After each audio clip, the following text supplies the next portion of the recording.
దేశ రాజకీయాల్లోనే ఒక అతిపెద్ద కీలక పాత్ర పోషించాలి అని అనుకుంది. అందుకే ఐఎన్డిఐఏ పేరుతో ఒక కూటమిని కూడా ఏర్పాటు చేశారు ఎన్డీఏకి వ్యతిరేకంగా. కానీ ఇప్పుడు ఆ కూటమి చీలిపోయే పరిస్థితి వచ్చిందా? ఎప్పుడైతే రాహుల్ గాంధీ అభ్యర్థిత్వాన్ని వ్యతిరేకించారు, ఇప్పుడు తాజాగా ఆమ్ ఆద్మీ కూడా ఆ కూటమి నుంచి పక్కకి వెళ్ళిపోతుంది. ఆమ్ ఆద్మీతో పాటు మరికొన్ని పార్టీలు కూడా ఆ కూటమికి గుడ్ బై చెప్పబోతున్నాయి అనేది. కూటమి చీలిపోతుందా, లేదంటే కాంగ్రెస్ పార్టీ నాయకత్వం వాళ్ళకి నచ్చట్లేదా? అయోధ్య తర్వాత చోటు చేసుకుంటున్న పరిణామాలు భారతీయ జనతా పార్టీకి లేదంటే ఎన్డీఏకి పెరుగుతున్న బలం ఎంతవరకు ఈ కూటమి చీలికకు ఒక కారణం అని అనుకోవచ్చు? ఇది అంశం మీద చర్చించే ప్రయత్నం చేద్దాం. సరిగ్గా తిరుగులేదు, మాతో కలిసిన పార్టీల బలం దాదాపు 36, 37 అప్పుడు వాళ్ళు చూపించుకున్నాయి, వీళ్ళు ఇద్దరు కూడా. కానీ ఇప్పుడు అదే కూటమిలో చీలికలు రావడం, ఆమ్ ఆద్మీ బయటికి వెళ్ళడం. మొన్న కూడా మమతా బెనర్జీ ఈయన అనుకుంటా కదా, వెళ్ళే కదా రాహుల్ గాంధీని కాకుండా మల్లికార్జున ఖర్గేని పెట్టాలి అనుకుంది. అసలు ఏం జరగబోతుంది? ఐఎన్డీఏలో చీలికలు స్టార్ట్ అయినాయి అనుకోవచ్చా? చీలకపోవచ్చు, మళ్ళీ కలుస్తారేమో కూడా. అంతేనా? ఎందుకంటే అది కప్పల తక్కెర లాంటిది. అది ఇంకోటి పీతల బుట్ట, రెండిటికి కరెక్ట్ గా సూట్ అవుతుంది. ఊరుకురిగిన ఎగురు దూకుతుంటారు, మళ్ళీ వెనక్కి వస్తూ ఉంటారు. కప్పల తక్కెడ. పీతల బుట్ట ఎందుకంటే ఎదురోళ్ళ కాళ్ళు లాగుతూ ఉంటారు, అంతే. మూత బెటర్ అంట. ఎందుకంటే పీతలు ఒకదానికి ఒకటి కాళ్ళు లాక్కుంటూ ఉంటుంటాయి కదా. అట్లాగే వాళ్ళందరూ అదే, ఎవరి స్వార్థం వాళ్ళకు ఉంది. కాంగ్రెస్ పార్టీకి ఒక స్వార్థం ఏంటంటే సింగిల్ గా మరొక జాతీయ పార్టీ తయారు కాకూడదు, అది దాని ఉద్దేశం. అందుకే ఆమ్ ఆద్మీ పార్టీతో పొత్తుకు కూడా ముందుకు వచ్చింది. లేకపోతే ఆమ్ ఆద్మీ పార్టీ ఎవరికి వ్యతిరేకంగా పుట్టింది? ఢిల్లీలో కాంగ్రెస్ పార్టీకి వ్యతిరేకంగానే పుట్టింది, జాతీయ స్థాయిలో కాంగ్రెస్ పార్టీకి వ్యతిరేకంగానే పుట్టింది. దాని సిద్ధాంతమే కాంగ్రెస్ కి వ్యతిరేకత అయినప్పుడు దాంతో పొత్తు ఏంది? ఇంకా ఒక రకంగా కాంగ్రెస్ సీట్లు కొడుతుంది, అది బీజేపీ కాంగ్రెస్ గా కొడుతోంది. రెండవది, అసలు కాంగ్రెస్ పార్టీలోనే పుట్టి కాంగ్రెస్ పార్టీలోనే పెరిగి కాంగ్రెస్ లోనే ఎదిగి ప్రతిపక్ష నాయకురాలైనటువంటి మమతా బెనర్జీ ఆ కాంగ్రెస్ పార్టీనే తీల్చేసేసి తన పార్టీగా పెట్టేసేసుకుంది, తృణమూల్ కాంగ్రెస్ అని పెట్టుకుంటే. ఇప్పుడు ఆ మమతా బెనర్జీ ఇవాళ రోజున కాంగ్రెస్ పార్టీ ఎదగాలని ఎందుకు కోరుకుంటది? ఆ మమతా బెనర్జీ ఎదగాలని కాంగ్రెస్ ఎందుకు అనుకుంటది? ఇక్కడే ఓ పెద్ద కన్ఫ్యూజన్. అంటే మోడీని వ్యతిరేకిస్తూ కాంగ్రెస్ నీడలో ఎదగాలనుకుంటున్న పార్టీలు ఈ రెండు పార్టీలు ఉన్నాయేమో, కానీ ఇప్పుడు అదే పార్టీ నిర్ణయాలు వీళ్ళకి ఎందుకు నచ్చట్లేదు అని. అంటే ప్రాక్టికల్ గా ఒకప్పుడు ఏంటంటే కాంగ్రెస్ పార్టీ అధికారంలో ఉంది కాబట్టి ఇదేంటంటే పాలిటిక్స్ అనేది పవర్ బేస్డ్ అండి. ఒక శక్తి కావాలి అంతే, మనం చెప్తే నెగ్గాలి, అది తీసేయంటే తీసేయాలి, అది పెట్టు అంటే పెట్టేయాలి. ఇలాంటి ఒక స్వభావం ఉన్నటువంటి వాళ్లే పెద్ద స్థాయిలో నాయకులుగా ఉంటుంటారు. ఈ నాయకులందరికీ కూడా కాంగ్రెస్ పార్టీలో అట్లా తమ మాట నెగ్గట్లేదు కాబట్టి కాంగ్రెస్ మీద తిరుగుబాటు చేసుకుని ఓ శరద్ పవార్ ఓ పార్టీ పెట్టుకునే, మమతా బెనర్జీ ఒక పార్టీ పెట్టుకునే, ఇట్లా ఎవరికాళ్ళు పార్టీలు పెట్టుకున్నారు. తర్వాత సీన్ కట్ చేస్తే వీళ్ళు కాంగ్రెస్ ని బలహీనపరిచి కాంగ్రెస్ ని మనం బ్లాక్మెయిల్ చేయడానికి ఎదురుగుండా ఒక పార్టీ అని వీళ్ళు పెట్టుకుంటే వీళ్ళల్లో వీళ్ళ చీలికల వల్ల బలోపేతం అయిపోయింది భారతీయ జనతా పార్టీ. వీళ్ళ ఓట్లు చీలిపోవడం వల్ల క్రమంగా భారతీయ జనతా పార్టీ స్థిరత్వాన్ని సంపాదించుకుంది. అది ప్రాంతీయ పార్టీల ఆధిపత్యం నుంచి యువతలకు వచ్చి, ఎవరు అటల్ బిహారీ వాజ్పేయి టైంలో వాళ్ళు ప్రాంతీయ పార్టీల చెప్పు చేతల్లో నడిచింది భారతీయ జనతా పార్టీ ఎన్డీఏ కూటమి. కాబట్టి ఎన్డీఏ కూటమిలో వాళ్ళ పంతం అంతా నెగ్గింది, మా పంతం ఎందుకు నెగ్గదు అంటూ ఒత్తిడి తెచ్చి కాంగ్రెస్ మీద వీళ్ళ పంతాలు నెగ్గించుకున్నారు వీళ్ళ అధికారంలో ఉన్నప్పుడు. క్రమంగా కాంగ్రెస్ పార్టీకి గ్రిప్ రావడం మిగిలినాక రెండోసారి 205 సీట్లు ఎప్పుడైతే వచ్చినాయో 2009, అప్పటి నుంచి ప్రాంతీయ పార్టీలను తొక్కే సింగల్గా ఎదగాలని భావించి అప్పటి నుంచి జాగ్రత్తగా గేమ్ నడుపుతా వచ్చేటప్పటికి అది కాస్త కాంగ్రెస్ దెబ్బతినేసింది. ఆశించింది పోయి శాంతం 47 స్థానాల దగ్గర పరిమితం అయిపోయింది 2014. వీళ్ళకి అప్పుడు అర్థమైంది, వారిని ఇది మనల్నే ముంచేద్దాం అనుకుంది అనేసి. అందుకని కాంగ్రెస్కి దూరంగా వీళ్ళు కూడా భారతీయ జనతా పార్టీ ఎదుగుతున్నప్పుడు అడ్డుపడ్డ. 2004కి వచ్చేటప్పుడు భారతీయ జనతా పార్టీ ఎదిగాక 2014కి వచ్చేటప్పుడు 2019కి వచ్చేటప్పుడు వీళ్ళకి బాధ ఏమైపోయింది? కాంగ్రెస్ మనల్ని తొక్కుతుంది అనుకుని మనం కాంగ్రెస్ని తొక్కి వీళ్ళు ఎదుగుతున్నప్పుడు చూస్తూ అనుకుంటే ఇవాళ వచ్చి వీళ్ళు మనకి వాళ్ళకి ఇద్దరికి కలిపి టెండర్ పెట్టారు భారతీయ జనతా పార్టీ వాళ్ళు అనేసి మన ఇద్దరం కలుద్దామని వాళ్ళిద్దరు కలిశారు. ఎందుకు విడిపోయారు, ఎందుకు కలిశారు? ఏ సిద్ధాంతం మారింది వాళ్ళ దగ్గర? అంటే నథింగ్. అక్కడ అధికారం అనేటువంటి కోసమే విడిపోయారు, అధికారం కోసం కలిశారు. వేరే వాళ్ళు పవర్ఫుల్ అయ్యేటప్పుడు ఇప్పుడు వాళ్ళకి కావాల్సినటువంటి కోణం ఏంటంటే ఆ గ్రిప్ కాంగ్రెస్ దగ్గర లేదు. రెండోది భారతీయ జనతా పార్టీ బలోపేతం అవుతోంది, మనం బీజేపీకి బీజేపీ ఉద్దేశానికి అనుగుణంగా వీళ్ళల్లో కొంత జాగ్రత్తలు పడుతున్నారు. ఒక రకంగా వీళ్ళు బీజేపీని ఇప్పుడు నియంత్రణ తిట్టే చాలామంది ఏంటంటే ప్రాబ్లం, బీజేపీ ఒక ఫార్ములా తీసుకుంటే ఆ ఫార్ములాకు అనుగుణంగా ఉండకపోతే తొక్కేస్తుంది. లైక్ కాంగ్రెస్తో పొత్తు పెట్టుకున్న తెలుగుదేశాన్ని దూరం పెట్టి తొక్కిన ఆరదీసింది. ఇవాళ ఎందుకు అయోధ్యకి వెళ్ళి సింగల్గా మామూలుగా చంద్రబాబు గారు వెళ్తుంటే అటు ఒక 50 ఇటు ఒక 50 మంది మనుషులు ఉండాలా, వెనకాల బౌన్సర్స్ లేకపోతే ఆయనకి కనీసం మంచినీళ్ళు కూడా తాగడే. అట్లాంటి ఆయన అక్కడ ఒంటరిగా ఇది మన జస్టిస్ రమణ గారి పక్కన కూర్చుంటే ఆ చుట్టూతో మనుషులు లేకుండా చంద్రబాబు గారిని చూసిన మొట్టమొదటి ఫోటో నేను నా జీవితంలో, నేను పుట్టి తిరిగాక. అంటే అంతగా ఎందుకు వంగాల్సి వచ్చింది ఈయన? అధికారం పోతోంది, మళ్ళీ అధికారం రావాలంటే వాళ్ళ ఆశీస్సులు కావాలి. పవన్ కళ్యాణ్ మీకు తెలుసు కదా, ఇక్కడ అడుగు పెడితే వెనకాల విప్లవం, నినాదాలు, కేకలు, వేలలు, ఆయన్నే లాగి కింద పడేసేసి అంతటి అభిమానం. అంతటి మనిషి తనే సెల్ఫీ తీసుకునే స్టైల్లోకి వచ్చి ఎందుకు? భారతీయ జనతా పార్టీ శక్తి అక్కడ, భారతీయ జనతా పార్టీ బలహీన పడితే వీళ్ళు నెక్కి కూర్చుంటారు, అది బలంగా ఉంది కాబట్టి. అలాంటి భారతీయ జనతా పార్టీ ప్రధాన లక్ష్యం ఏంటి?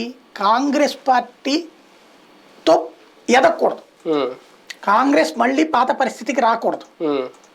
అలా రప్పించడానికి సహకరించే వాళ్ళు రేపు పొద్దున బీజేపీ అధికారం రాదని వీళ్ళు ఎవరు నమ్మట్ల.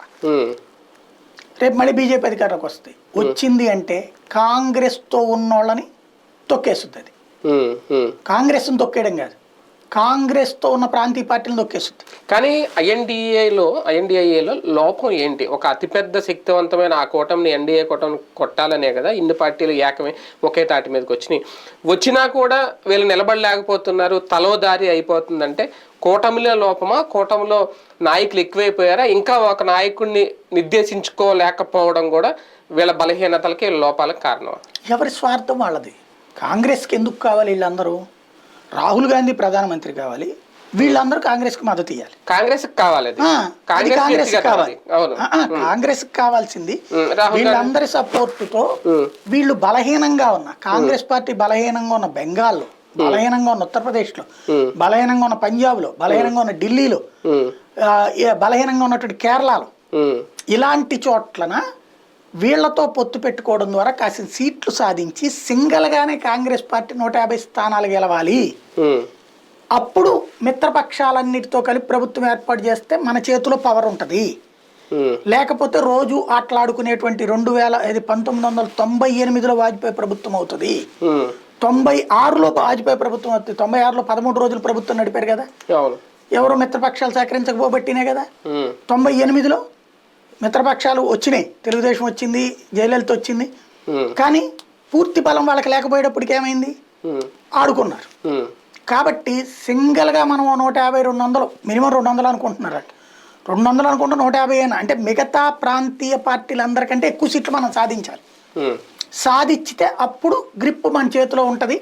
మినిమం 150 సీట్లు, మాక్సిమం 200 సీట్లు మనం సాధిస్తే అప్పుడు మిత్రపక్షాలను పెట్టుకుని మనం నడిపించవచ్చు. అప్పుడు మన చేతిలో మాట వింటారు. ఇప్పుడు 2014లో కాంగ్రెస్ పార్టీ మాట వినలా మిత్రపక్షాలు, 2009కి వచ్చేటప్పటికి విన్నారు. ఎందుకు? 2004లో 7 సీట్ల తేడాతోనే అధికారంలోకి వచ్చింది. ఆ టైంలో వాజ్పేయి వద్దనుకున్నాడు కాబట్టి కాంగ్రెస్ ప్రభుత్వం వచ్చింది. కానీ అంటే కాంగ్రెస్ పార్టీ చీలి 15 మందో 20 మందో బీజేపీకి రావడానికి సిద్ధపడ్డారు, మిత్రపక్షాలు యువతలకు రావడానికి సిద్ధపడ్డారు. ఇప్పుడు రామ్విలాస్ పాస్వాన్ ఈయన వద్దన్నాడనే కదా అటు వెళ్ళింది, లేకపోతే రామ్విలాస్ పాస్వాన్ బీజేపీతోనే ఉండేవాడుగా, లేకపోతే మాంజీ గాని వీళ్ళందరూ కూడా అట్లాగే వెళ్ళినటువంటి వాళ్ళే కదా కాంగ్రెస్ తో. నితీష్ కుమార్ గాని, నితీష్ కుమార్ ఇటే ఉన్నాడు అనుకోండి, అక్కడ ఉన్నటువంటి మిగతా వాళ్ళందరూ అటు. ఆ రోజున 7 సీట్లు మనకి తగ్గినాయి, పర్సంటేజ్ 2% తగ్గింది కాబట్టి మనకు వద్దులే అని వాజ్పేయి అనుకున్నారు కాబట్టి కాంగ్రెస్ అయింది. లేకపోతే ఆ రోజున కూడా కాంగ్రెస్ గెలిచేది కాదు. 2019కి వచ్చేటప్పటికి కాంగ్రెస్ సింగల్గానే 200 దాటేటప్పటికి అప్పుడు క్రిప్పు తన మీద తెచ్చుకుంది, అప్పుడు తన పంత నెగ్గించుకుంది మిత్రపక్షాల దగ్గర. అలాంటి పరిస్థితి కావాలని కోరుకుంటోంది కాంగ్రెస్ పార్టీ. అందుకోసం కనీసం 200 సీట్లు రావాలని కోరుకుంటోంది. ఇక్కడ ఆ పరిస్థితి కావాలంటే వీళ్ళందరూ సహకరించాలి. ఇండివిజువల్ గా కాంగ్రెస్ కి బెంగాల్లో సీన్ లేదు, ఉత్తరప్రదేశ్ లో సీన్ లేదు, పంజాబ్ లో సీన్ లేదు, కేరళలో సీన్ లేదు, కేరళలో ఉంది సీన్, ఈ 3 రాష్ట్రాల్లో లేదు. కాబట్టి ఈ 3 రాష్ట్రాల్లో బలోపేతం కావాలి. ఈ 3 కూడా పెద్ద సీట్లు, 80 సీట్లు ఉత్తరప్రదేశ్, 42 సీట్లు బెంగాల్ ఉందా, పంజాబ్ 13 సీట్లు ఉన్నాయి. కాబట్టి దగ్గర దగ్గరగా ఈ రేంజ్లో ఉంది కాబట్టి వీళ్ళ సహకారం కోరుకుంటున్నారు. వాళ్ళు ఏం చూస్తున్నారు, కాంగ్రెస్ ద్వారా మనకి ఓట్లు కావాలి, బీజేపీ వాళ్ళ వాళ్ళ రాష్ట్రాల్లో బలవేతం ఉంది. ఢిల్లీలో బీజేపీ స్ట్రాంగ్, ఆమ్ ఆద్మీ పార్టీకి అదో సమస్య. 7 ఎప్పుడు గెలవట్లేదు పార్లమెంట్ సీట్లు, 2 సార్లు 2 వరుసనే. పంజాబ్లో 4 సీట్లు తెచ్చుకుంది కానీ ఢిల్లీలో వీక్ అవుతుంది, అసెంబ్లీకి గెలుస్తుంది, పార్లమెంట్లో ఓడిపోతుంది. అదే కాంగ్రెస్ పార్టీ కూడా తోడొస్తే ఆ 7 సీట్లు మేమే గెలిచేసుకోవాలి.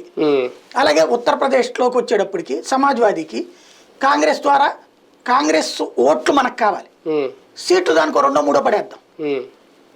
అలాగే బెంగాల్లో కాంగ్రెస్కు 2 సీట్లు ఇద్దాం, కమ్యూనిస్టుకు 2 సీట్లు ఇద్దాం. కాంగ్రెస్కి 2, కమ్యూనిస్టుకు 2 సీట్లు ఆఫర్ చేసిందట ఆవిడ. 42 సీట్లకు గాను 4 ఏళ్ళకి ఇచ్చి 38 ఏం తీసుకుని, అంటే వాళ్ళకిద్దరికి చెరొక 5% ఓట్లు ఉన్నాయి అనుకుందాం. 10 ఓట్లు నాకు కావాలి, 4 సీట్లే మీకు ఇస్తా అనేటువంటిది మమతా బెనర్జీ లెక్క. వీళ్ళు ఏమనుకుంటున్నారు, ప్రాంతీయ పార్టీలు కాంగ్రెస్ ఓట్లు మనం తీసుకుని దానికి అంత ఇదిలిద్దాం అనుకుంటున్నారు. కాంగ్రెస్ ఏమంటుంది, నువ్వు ఈ బార్గెనింగ్లో నాకు ఎక్కువ, పార్లమెంట్ సీట్ల వరకు నాకు ఎక్కువ, అసెంబ్లీ సీట్లో నువ్వు లబ్ధి పొందంటోంది. అసెంబ్లీలో మేము బలంగా ఉన్నాం కాబట్టినే కదా నువ్వు వచ్చింది మా దగ్గరికి, మేమెందుకు ఇస్తాను నీకు, నువ్వు పిఎం కావాలనే పద్ధతి మేము ఒప్పుకుంటున్నాం, కాంగ్రెస్నే ప్రధానమంత్రిని ఒప్పుకుంటున్నాం, మేమందరం త్యాగం చేస్తాం. కానీ రాహుల్ గాంధీ పక్కకు పోవాలి, మల్లికార్జున ఖర్గే ముందు రావాలి, సీట్లు మేము ఇచ్చినవి తీసుకోవాలి, మీ ఓట్లు మాకు బదలాయింపు కావాలి.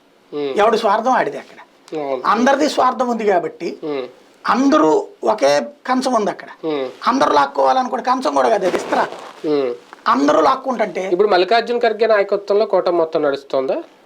అంతే, వాస్తవంగా మల్లికార్జున ఖర్గేని ముందు పెట్టింది కాంగ్రెస్, రాహుల్ గాంధీ నాయకత్వంలో నడుస్తుంది కూటమి.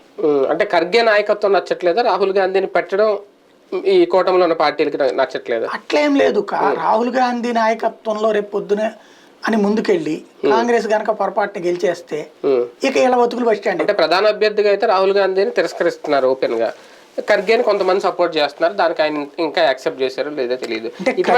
ప్రధానమంత్రి అభ్యర్థిగా పెడితే రేపు పొద్దున మార్పించుకోవచ్చు. ఇదివరకు మళ్ళీ పివి నరసింహారావు ప్లేస్ లోనూ సీతారామయ్య మధ్యలో ఏదో డిస్ప్యూట్ క్రియేట్ చేసేసి దించేసుకోవచ్చు. విపి సింగ్, దేవగౌడ, చంద్రశేఖరరావు, గుజ్రాలు ఇట్లా 4 రోజుల్లో కూల్చి వీళ్ళ చెప్పినట్టు నడుచుకునేటట్టు చేయొచ్చు. మీకు కాంగ్రెస్ పార్టీ మద్దతుతో ప్రభుత్వాలు ఉన్న 4 సార్లు కూడా కూల్చారు కదా, అదే కాంగ్రెస్ ప్రభుత్వాన్ని వీళ్ళు కూల్చలేకపోయారు కదా 2004-09లో. అందుకని ఇదిగో రాహుల్ గాంధీ నీ మీద నాకు అభిమానమేనాయా, ఖర్గే మా మాట అంటలేదు అని చేద్దామని ప్లానింగ్. అలాగే అప్పుడు రాహుల్కి అవకాశం ఇస్తారా? ఇవ్వరు కదా, అప్పుడు కూడా ఇవ్వరు కదా. అంటే వాళ్ళకి రాహుల్ ఎదగడం ఏమి ఇష్టం లేదు, కాంగ్రెస్ ఎదగడం ఏమి ఇష్టం లేదు, కానీ కాంగ్రెస్ ఓట్లు తమకు కావాలి. ఆపు బయటికి రావడానికి ఇది ఒకటేనా రీజన్, ఇంకేమైనా కారణాలు? బయటికి రాదేమో అనుకోండి. వీళ్ళిద్దరు స్టేట్మెంట్లు ఏంటంటే ఒక రకంగా బ్లాక్ మెయిల్ చేస్తున్నారు. వీళ్ళకి రేపు పొద్దున కాంగ్రెస్ లేకుండా అక్కడ గెలుపయ్యాలు ఉన్నాయి, కాకపోతే ఈ లోపు కొంచెం డ్రామా ఆడతారు. ఇప్పుడు ఇక్కడ తెలుగుదేశం జనసేన దాంట్లో డ్రామాలు నడవట్లా, మా సీట్లు మేము వదిలిపెట్టమని తెలుగుదేశం వాళ్ళు, ఎందుకు వదిలిపెట్టమని జనసేన వాళ్ళు గొడవ పడట్లా, అట్లా ఇక్కడ కూడా షో చేస్తారు కాసేపు. అట్లా గొడవ చేయకపోతే శాంతం బలహీన బడి లొంగిపోయినట్టు అవుతుంది. కాబట్టి నాటకం ఆడతారు. చివరిలో కాసిన ఎక్కువ సీట్లు ఆగొట్టుకోవడానికి కాంగ్రెస్ ప్రయత్నిస్తుంది, తక్కువ సీట్లు ఇవ్వడానికి వాళ్ళు ప్రయత్నిస్తారు. చివరికి నేను అనుకోవడం ఇక్కడ వచ్చేటప్పటికి ఇక్కడ మెయిన్ ఆప్ ఎందుకు గొడవ చేస్తుంది, పంజాబ్లో అసెంబ్లీ ఎన్నికల్లో ఆప్ గెలిచింది, పార్లమెంట్ ఎన్నికల్లో ఆప్కి 4 సీట్లే వచ్చినాయి, 13లో 4-9 కాంగ్రెసే గెలిచింది. ఈ దఫా 50-50 అన్నా సంపాదించాలని ఇద్దరం కలుద్దాం, 50-50 చేద్దాం, మేము అధికారంలో ఉన్నాం కాబట్టి మేము 8 పోటీ చేస్తాం, నువ్వు 5 పోటీ చేయని కాంగ్రెస్ ఆప్ చెప్తోంది. వీళ్ళేమో క్రిందసారి మేము సిట్టింగే 9 కాబట్టి మా 9 మేము పోటీ చేస్తాం, నీ 4 నువ్వు పోటీ చేయి అంటోంది కాంగ్రెస్ పార్టీ. బెంగాల్లో వచ్చేటప్పటికి అసలు నీకేముందని కాంగ్రెస్ పార్టీకి, కాబట్టి నేను 2 ఎత్తాను తీసుకుంటది.